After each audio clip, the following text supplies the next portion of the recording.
Big story we're following throughout this week. In a matter of hours, state lawmakers will be back at the Capitol in Nashville, moving forward with an effort to eliminate Tennessee's only Democratic stronghold in Congress. It's an effort that's been criticized not just in a deliberate attempt to dilute black voices in one of the country's few predominantly African-American districts. I sat down earlier today with State Senator Ramesh Akbari to find out what we can expect once the special session gavels in.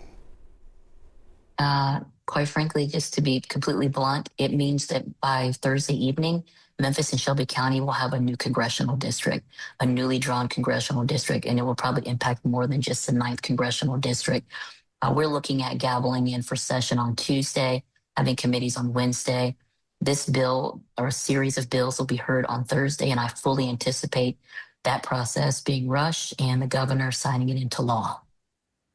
So, Senator, what is this all about? At the end of the day, it is about creating an additional Republican seat. But what the real impact is they're diluting the voices of the people in Memphis. This is a response to the Calais Supreme Court decision, which made it much more difficult to prove racial discrimination in the creating of districts, which is why the 9th congressional district is now on the chopping block. But how it will impact the average person is that their voice will be completely diluted. We haven't seen maps, but any sort of configuration likely will have that district stretching all the way up to Kentucky. So you have urban and rural people that are going to be combined into one district. You have people from different cities, different walks of life, and it dilutes their ability to choose their candidate of choice and also to have their needs met.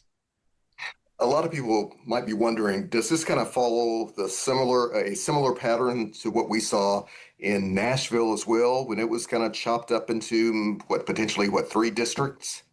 Yeah, I think Nashville, even still, it was not a majority minority district, but it was diluting the voices of people in Nashville. So we will see something similar, right?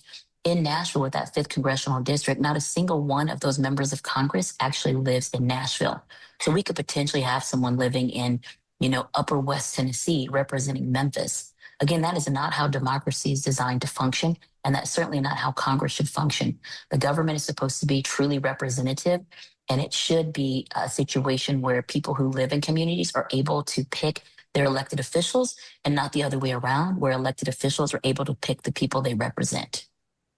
Senator, as I listen to you very closely here, is this all but a done deal, or is there any type of way Democrats or other supporters can fight back? I mean, it is a done deal. We will fight back. We will fight aggressively in committee. We will make sure that our voices are heard. I encourage community members to come to Nashville, to show up to information sessions in Memphis and across the state to make sure that you're fully informed. But oftentimes the battle is not won in the legislature. Usually it's laying a foundation for future action. Again, looking at a Supreme Court that is, ruled in this way, and certainly looking at some of the actions the state Supreme Court has taken, I'm not certain that the judicial branch will save us, but I do know that this is not the end of it, and it's important that we don't give up before the fight begins. And have you had any conversations with your fellow Republican colleagues across the aisle about this? Anecdotally, I've heard from some and have heard from others who've spoken to them.